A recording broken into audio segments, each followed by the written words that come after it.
J'aime ça être ici et, et de partager la parole avec vous. C'est la famille de Dieu ici. Et la question que je vous pose ce matin,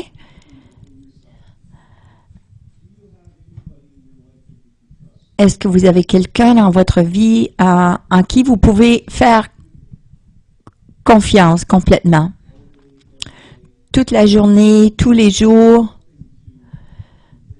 c'est quelque chose à laquelle j'aimerais que vous réfléchissiez ce matin. Et comme Pasteur Dave nous a dit, ça fait partie, la partie chapitre 6, comment établir la confiance, dans le livre qui s'appelle « Gardez votre amour allumé ». Il y a 2 semaines, nous avons communiqué, nous avons discuté du sujet qui dit « Comment communiquer la vérité ». Mais je vais vous dire ce matin ce qui n'est pas la confiance et ce qui est la confiance. Et j'aimerais vous donner 3 clés. Comment établir la confiance dans les relations les uns avec les autres. Je crois que c'est un des obstacles les plus grands que nous avons à faire face dans notre vie, dans nos relations de tous les jours et aussi spirituellement avec Dieu. Je ne sais pas en ce qui vous concerne, mais parfois moi, je fais trop confiance et parfois je ne fais pas suffisamment confiance. La confiance, c'est quelque chose qui est bâti, mais au travers des années, pas en quelques secondes, mais ça peut être détruit en quelques secondes. Alors, si je peux aller vers quelqu'un et dire si je dis à quelqu'un « je te fais confiance », est-ce que je peux vraiment leur faire confiance? C'est pas toujours le cas. On ne peut pas toujours faire confiance à tout le monde. Avez-vous déjà entendu la phrase qui dit « ça prend des années pour bâtir la confiance, mais quelques secondes pour la détruire ». C'est quelque chose qui est un dicton qui est dit, mais les relations sont bâties sur la confiance.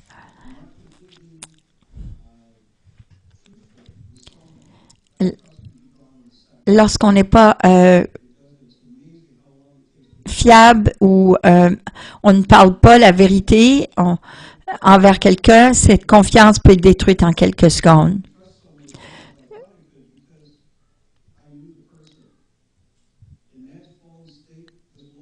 Dans l'état déchu de l'homme, ça sera toujours une question. Mais regardons un aspect positif. Il y a un nommé Steve Tavlina qui a dit « Si je ne ferais pas confiance à quelqu'un, je serais seul, même dans la compagnie de plusieurs. » Et je crois que cette phrase, ça démontre vraiment la réalité de beaucoup de personnes qui n'ont pas confiance dans les autres. Il n'y a pas de profondeur dans leur relation et donc ils se sentent seuls. Cet homme qui a écrit ceci a dit aussi ceci. Il a dit, lorsqu'on fait confiance à un niveau spirituel, je dois croire qu'il y a je dois croire que Dieu a un but dans ma vie.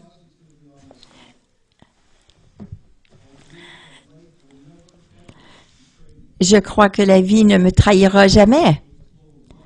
Et je suis en alignement avec l'univers et je vis dans un monde qui est sportif et que je vis dans un monde qui m'appuie dans tout ce que je fais. Combien d'entre vous pensez cela? Je ne crois pas que c'est vraiment la réalité. Que le monde vraiment nous couvre et prend soin de nous? Non, je crois plutôt qu'il y a une cible sur notre dos. Je sais qu'il y a des gens qui diraient « Je vais t'aider si ça ne me coûterait pas quoi que ce soit, mais si ça vient entre vous et moi, je penserai plus à moi. » Je crois que c'est comme ça que le monde voit la confiance. Cet homme, Steve Pavlina, il a une façon universelle de mettre la confiance.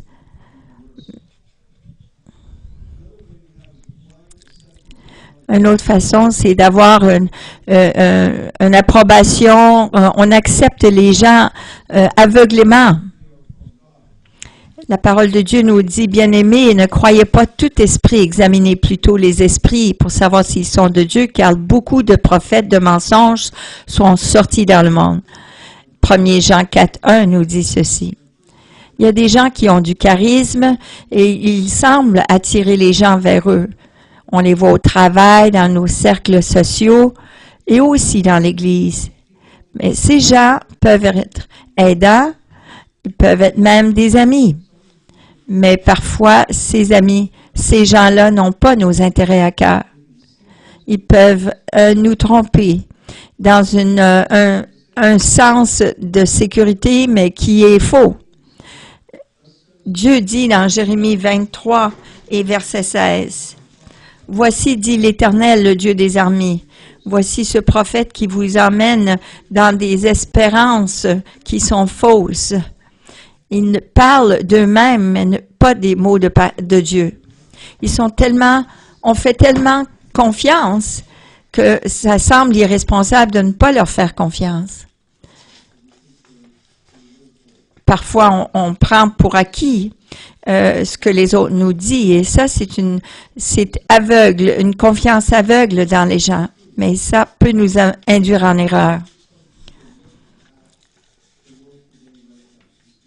Je peux que les gens du monde, ils vont avec ces gens-là qui ils semblent avoir confiance en eux et ça les mène à n'importe quoi. D'avoir une aveugle confiance dans les gens peut nous amener à l'erreur. Ça peut être dangereux. Je ne parle pas de faire confiance à notre patron pour la façon qu'il mène sa compagnie, mais je parle d'une confiance qui est comme la crainte.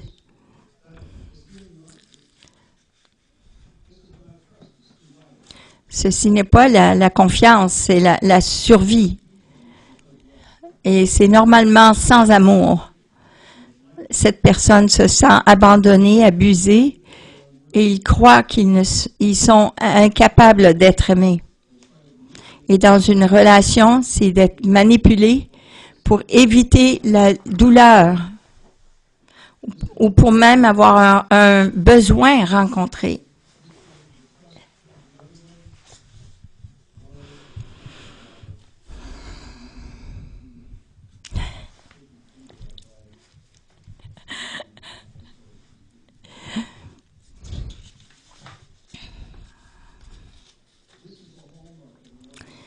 Et c'est vraiment la marque d'un esprit orphelin, celui que Jésus est mort sur la croix pour délivrer. Il sait que nous sommes des pécheurs. C'est pour cela que Dieu dit dans Matthieu 18:6, « Celui qui fait tomber dans le péché un de ses petits qui croit en moi, il vaudra mieux pour lui qu'on lui attache au cou une grosse pierre et qu'on le noie au fond de la mer. » Nous sommes tous les enfants de Dieu. Jésus est allé à la croix pour justement restaurer cette fausse confiance qui a été abusée, cette confiance qui a été détruite. Nous pouvons aussi avoir une confiance en soi qui est déplacée. Éphésiens 4:27 nous dit « Ne laissez pas de place au diable ». J'aimerais vous dire que partager un témoignage de quelque chose qui m'est arrivé il y a quelques semaines lorsque je préparais mon message. Ça faisait 3-4 heures que je travaillais dessus et j'ai décidé de prendre une petite pause et j'allais voir en ligne les films d'action que j'aimais et j'ai regardé. Il n'y avait pas grand-chose. Il n'y avait pas la même attirance que ça avait, mais j'ai remarqué que cette nuit-là, j'ai mal dormi. Et le matin, quand je me suis réveillée, j'ai eu une attaque vraiment de l'ennemi. Et j'ai commencé à avoir des craintes que j'avais autrefois, lorsque j'étais anxieux et stressé, et que je n'avais pas Dieu là, envers qui je pouvais aller. Et j'ai dit, mais non, ça se peut pas. À cause de quelque chose si petit, quelque chose de si insignifiant, vraiment, comme un film. Mais je ne pouvais pas croire que ça pouvait affecter ma vie à ce point-là. J'ai eu vraiment une attaque de panique et je ne croyais pas cela. Alors, je suis revenue et j'ai discuté, j'ai parlé avec plusieurs de mes amis ici et Pasteur Dave. Et ce que j'ai réalisé, c'est que j'ai ouvert une porte que Dieu avait fermée dans ma vie. J'ai fait une ouverture dans mon armure. Et là, Satan était là. Il voulait savoir s'il pourrait sans me reprendre et me mettre dans son moule. Alors, c'est une confiance qui est déplacée. Sans le Seigneur, je suis rien. Et là, Dieu essayait de me montrer que je ne devais pas faire cela. Le problème, c'est que j'ai fait confiance à ma propre habilité. Et mon habilité, non, n'était pas vraiment à la hauteur. Et ça a eu mon attention. Et c'est une leçon que j'ai apprise. J'aimerais que vous rappeliez d'un mot. Et le mot, c'est ceci, c'est l'amour. La deuxième partie, c'est de comprendre la confiance. William Shakespeare a dit « Aimez tout le monde, faites confiance à quelques-uns et ne faites du tort à personne. » On a été destinés à avoir confiance. Alors qu'on a vu des erreurs que les gens font dans leurs relations, regardons ce que la confiance, que c'est vraiment. Dans le dictionnaire de Webster, ça dit « La confiance est une croyance ferme en la fiabilité, la vérité, la capacité ou la force de quelqu'un ou de quelque chose. »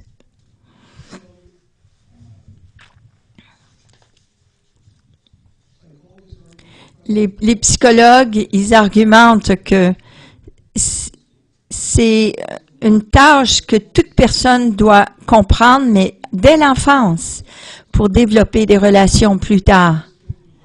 Et à ce stade de la vie, un bébé doit faire confiance à quelqu'un d'autre parce qu'il ne peut rien faire de lui-même. Ils existent, les bébés, littéralement, et ils ont besoin de faire confiance à quelqu'un pour vivre. Alors, regardons le cycle de la confiance. Premièrement, c'est de combler les besoins, créer la confiance. Combler les besoins, créer la confiance. Parce que lorsque nous sommes nés, nous ne pouvons pas faire quoi que ce soit pour nous-mêmes. Il a fallu faire confiance à quelqu'un pour grandir. Et on a réalisé, on a noué des relations. On est devenu comme un bébé. On a eu beaucoup de besoins. Et c'est ce que les bébés ils ont, c'est des besoins, comme tous les parents peuvent attester à cela.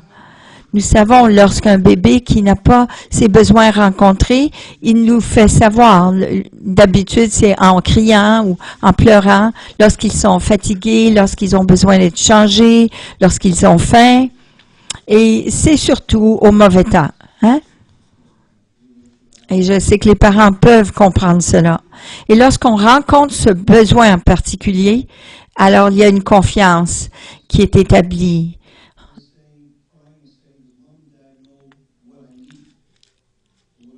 Ils essayent d'exprimer, est-ce que maman et papa savent mes besoins ou est-ce qu'il y a quelqu'un là qui peut rencontrer ce besoin? Alors, en autant que quelqu'un vient rencontrer ce besoin, là, ils savent qu'ils ont fait appel à quelqu'un. Ils ont un besoin de ressentir un besoin d'un besoin, alors ils crient pour exprimer leur besoin, ils crient, donc ils savent que le besoin est rencontré. Et souvent, c'est à notre détriment. J'ai eu 2 enfants, alors je sais qu'ils sont créatifs.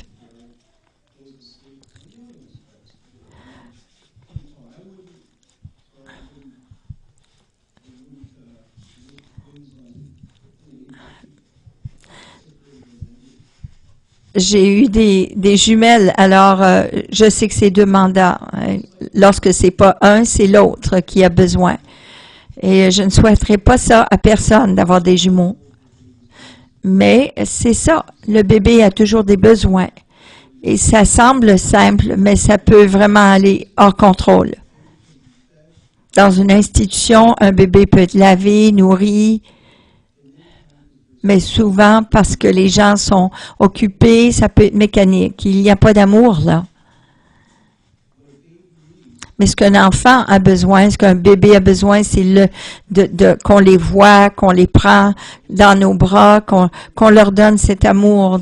Et s'ils n'ont pas cela, leur cerveau, leur personnalité, leur capacité pour être liés avec un autre en affection peut être permanent même, affecté, leur besoin affectif peut être abîmé pour le restant de leur vie.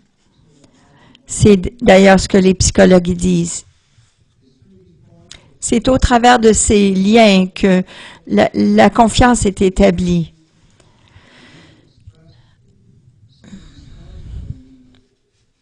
Lorsqu'on a un besoin, qu'on l'exprime et qu'il est satisfait. C'est comme ça que cette confiance est établie. Mais regardons maintenant comment cette confiance peut être brisée. C'est lorsqu'on ne satisfait pas ce besoin. Et quel que soit le point, nos attentes sont déformées. Nous savons ce que c'est d'avoir un manque de confiance lorsqu'un besoin n'est pas rétabli dans une relation.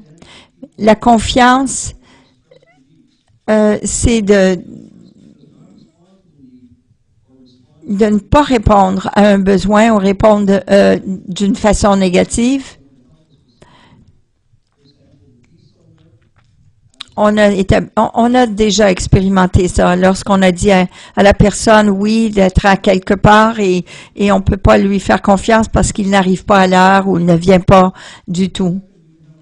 Deuxièmement, nous pouvons avoir une attente déformée en raison des blessures personnelles qu'on a déjà expérimentées et plusieurs des enfants à l'enfance, ils ont établi cela, ils ont eu ce problème-là. Et les erreurs que les parents font sont passées d'un enfant à l'autre au travers d'une génération à l'autre parce qu'ils ont appris cela. Ils ont eu des attentes eux-mêmes déformées de leurs parents. Et à cause de ces blessures-là, ils les ont passées à leurs enfants. Et cela, ça cause des problèmes dans la vie de l'enfant. Et là, les enfants viennent à comprendre, à croire même les mensonges qu'on leur a dit. Ils viennent à dire, oh, bah, personne ne me comprend, personne m'aime, Dieu les aime pas. Il y a quelque chose qui ne va pas avec moi. Cette personne ne m'aimerait pas vraiment s'il me connaîtrait vraiment en réalité.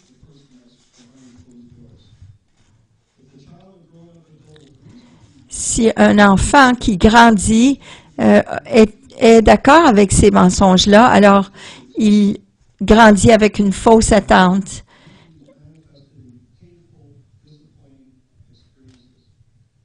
Et ça crée des relations répétitives Il y a un deuxième mot que j'aimerais qu'on regarde, et ça, c'est le mot « établi ».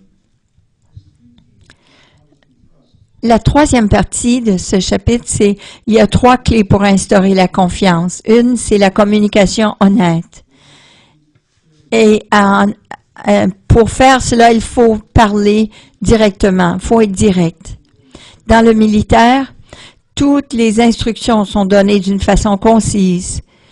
Ils ont dû prendre cela de la Bible, parce que c'est de cette façon que nous devons communiquer l'amour de Dieu envers les autres aussi. Regardons ce que la parole de Dieu dit par rapport à cela. Nombre 12, 8 dit « Je lui parle directement et non de façon cachée. » C'est ce que Dieu a dit par rapport à sa relation avec Moïse. Nous savons que c'est important de communiquer nos besoins et de bien avoir une confiance les uns envers les autres. Et cette confiance ne peut pas être établie s'il n'y a pas de vérité et dans ce qui est dit et ce qui est reçu.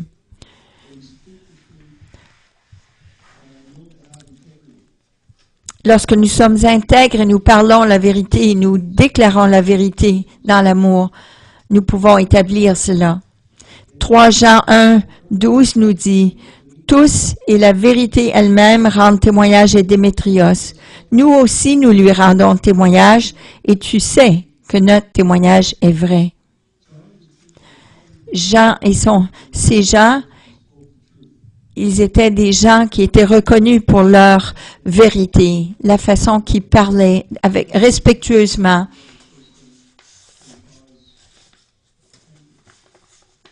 De parler doucement et Pierre aussi, il a dit cela dans 1 Pierre 3,16. Il dit, mais faites-le avec douceur et respect. Ayez une conscience pure afin que ceux qui médisent de votre bonne conduite de chrétien aient à rougir de leur calomnie.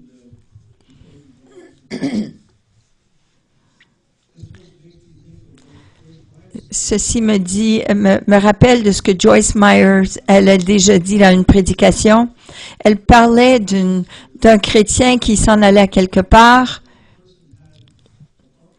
et la personne avait une étiquette qui était collée, un collant qui était sur sa voiture, son pare-choc qui dit klaxonnez si vous aimez Dieu. Et là, finalement, la personne en arrière klaxonnait, puis le plus qu'elle klaxonnait, le plus elle se fâchait. Elle n'avait pas réalisé qu'elle avait ce collant sur sa voiture. Puis là, elle est sortie de sa voiture, elle est venue la voir à la lumière, elle dit, mais pourquoi est-ce que vous klaxonnez?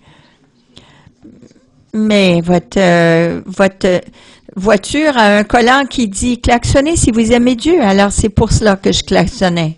Mais c'est un exemple, vous savez.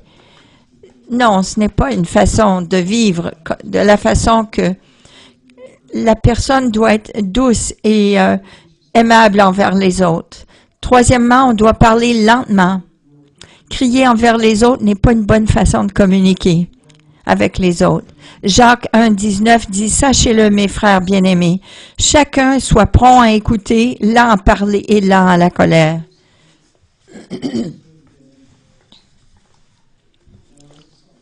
Ça, c'est quelque chose qui est difficile à faire. Mais je peux attester à cela personnellement. Si vous suivez cela, vous pouvez réaliser de communiquer quelque chose en le comprenant la personne et comprendre ce qui est leur vrai besoin. Quatrièmement, parlez clairement. Dans notre monde, on sait qu'il y a beaucoup de parlage. Les gens parlent et parlent et parlent. Mais dans l'Église de Corinthe, Paul il parlait d'une façon concise qu'on devait parler. 1 Corinthiens 14, 19, il dit « Mais devant l'Église assemblée, je préfère dire 5 mots compréhensibles afin d'instruire les autres, plutôt que de prononcer des milliers de mots en langue inconnue. »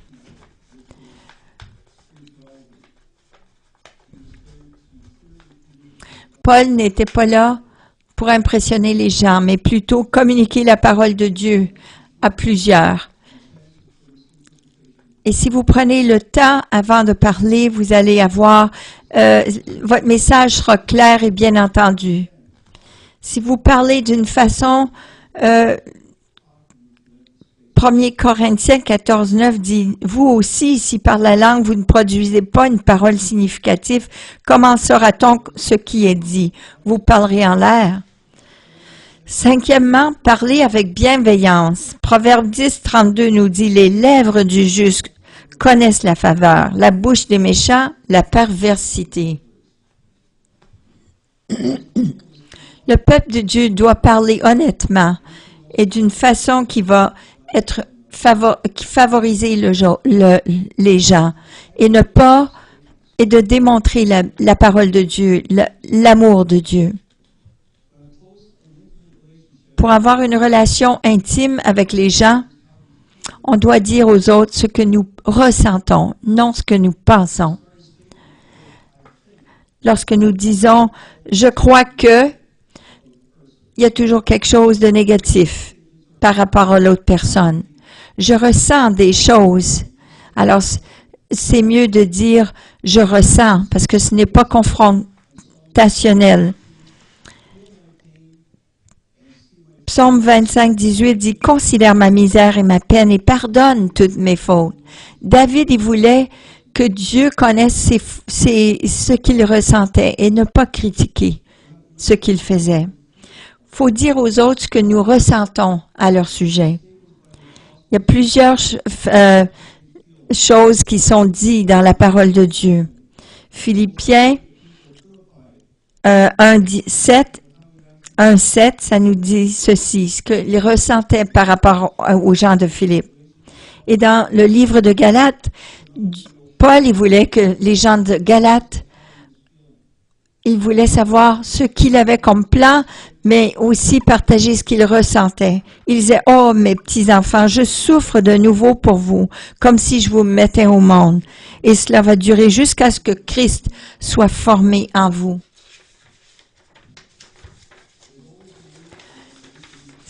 Ça m'a toujours impressionné de voir comment les apôtres aimaient les enfants de Dieu. Et je crois que des messages comme ceux-ci peuvent révéler nos vraies émotions. Troisièmement, il faut s'engager d'ouvrir nos cœurs. C'est l'intimité, c'est « regarde en moi pour voir la vérité ». C'est lorsque deux personnes sont vraies les uns envers les autres et qui peuvent être acceptés l'un de l'autre sans être repris. C'est de la façon que Dieu veut que nous soyons avec les uns les autres et aussi avec lui. David, continuellement, il parlait de cela dans les psaumes. Et c'était beau, merveilleux de voir comment il était ouvert. Dans le psaume 139, 23, il dit « Ô Dieu, regarde au fond de mon cœur, connais-moi, examine mes pensées et vois mes soucis. » David, il savait qu'afin d'avoir une relation intime avec Dieu, il fallait qu'il expose le vrai lui, son cœur. Il faut voir aussi dans le cœur des autres. L'intimité ne peut pas être créée si on juge les autres. Comme « je crois ceci » ou « je pense ceci », il n'y a pas d'intimité qui peut être créée. Si on croit que l'autre personne croit que vous êtes critiqueux, vous avez des critiques envers eux. 2 Corinthiens 5, 16 dit « C'est pourquoi maintenant nous ne connaissons plus personne d'une façon humaine. Si nous avons connu le Christ de cette façon, maintenant ce n'est plus ainsi que nous le connaissons. » Il ne fallait pas juger selon l'apparence, mais il fallait connaître les gens profondément, comme ils sont vraiment. Ça, c'est l'intimité. Ça, c'est de voir à l'intérieur d'eux, de voir réellement la personne. De laisser voir les autres voir notre cœur à leur égard. Et Paul démontrait cela, que les gens avaient une place intime, une place particulière dans son cœur. Philippiens 1,7 dit « J'ai bien raison d'avoir ces sentiments-là pour vous tous, parce que je vous porte dans mon cœur. »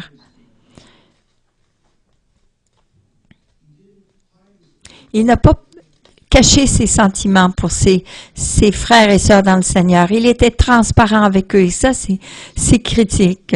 Il n'était pas spirituel avec eux, mais il avait un cœur à cœur, intimité avec eux. Il faut partager cœur à cœur avec les gens. Et on a été créés pour avoir nos besoins rencontrés par des gens qui ne nous contrôlent pas, mais que l'amour est un choix libre qui va satisfaire notre cœur. C'est pour cela qu'un manque de transparence dans une relation va mettre des barrières. Des barrières qui ne nous permettront pas d'avoir confiance dans les autres. Nous devons offrir la vérité de qui nous sommes envers ces gens et recevoir la vérité de qui ils sont envers nous. Seulement, on peut être libéré et expérimenter cette joie que Dieu veut que nous expérimentons. Et seulement à ce moment-là, on doit appuyer notre cœur en tenant nos engagements aux autres. Il faut avoir cela à l'appui. Et une chose finalement, Qu'importe à quel point nous ouvrons nos cœurs les uns envers les autres pour qu'ils voient notre amour dans notre cœur, nous devons aussi les appuyer en étant engagés envers cette personne. Pas juste une journée ou deux, le temps qu'on se rencontre, mais avec constance. Parce que si vous ne pouvez pas faire cela, la confiance ne sera pas bâtie. Dans Osée 6:7, ça dit, comme à Adam, ils ont passé outre à l'alliance. C'est là qu'ils m'ont trahi. On peut dire aux gens qu'on les aime, mais si on ne garde pas notre alliance ou nos engagements envers eux, nous allons briser leur confiance. Pour établir la confiance, on doit montrer qu'on est digne de confiance. C'est intéressant parce que une autre version dans la Bible, ça dit, vous n'avez pas respecté mon alliance et vous n'avez pas été fidèle envers moi. Une des plus grandes façons de bâtir un mur, c'est de briser une promesse ou un engagement envers cette personne. C'est parce que ça met une distance entre vous, un mur entre vous, et ça rend les choses difficiles pour se donner, s'aimer les uns les autres. Lorsqu'on brise une promesse, on brise aussi la confiance de l'autre personne et tout ce que nous avons bâti pour gagner la confiance de cette personne. Et j'aimerais que vous regardiez ce dernier mot. Un troisième mot, c'est le mot confiance. En conclusion, je ne sais pas où vous en êtes dans votre marche chrétienne, mais je sais qu'on a tous du chemin à faire. Et on doit apprendre à faire confiance aux gens dans nos relations. Comme chrétiens, comme enfants de Dieu, nous avons une responsabilité de témoigner que nous sommes des chrétiens. Et de la façon que nous faisons cela, c'est la façon que nous traitons les gens. Dans ce message, j'ai parlé de ce que la confiance n'est pas, au travers de l'optimisme, accepter aveuglément et d'avoir une confiance qui est déplacée. Mais de quelle façon on peut comprendre la confiance, qu'on a été désigné ou destiné pour faire confiance, et de quelle façon on doit briser cette confiance ou que cette confiance est brisée. Et troisièmement, comment l'établir dans nos relations. Premièrement, on doit communiquer avec les autres. Ils n'ont pas une boule de cristal pour savoir comment nous ressentons. Deuxièmement, c'est de dire ce que je ressens plutôt que de dire ce que je pense. Et troisièmement, on a parlé de l'intimité ou de regarder en dedans de moi et comment c'est critique dans nos relations. Il y avait 3 mots que je vous ai demandé de retenir dans les différentes sections de mon message. Et c'était l'amour, d'être établi et la confiance. Certainement dans nos familles et surtout avec Dieu. Oui, l'amour bâtit la confiance. Alors, j'aimerais vous lancer le défi d'appliquer quelque chose aujourd'hui, de parler avec les autres clairement et pas d'une façon qui est habillée ou revêtue de méfiance, de dire aux gens ce que vous ressentez et pas ce que vous pensez et d'établir votre relation avec confiance. Et j'aimerais maintenant vous inviter à venir en avant. Si vous n'avez pas ce genre de relation et que votre confiance est brisée, j'aimerais prier pour vous.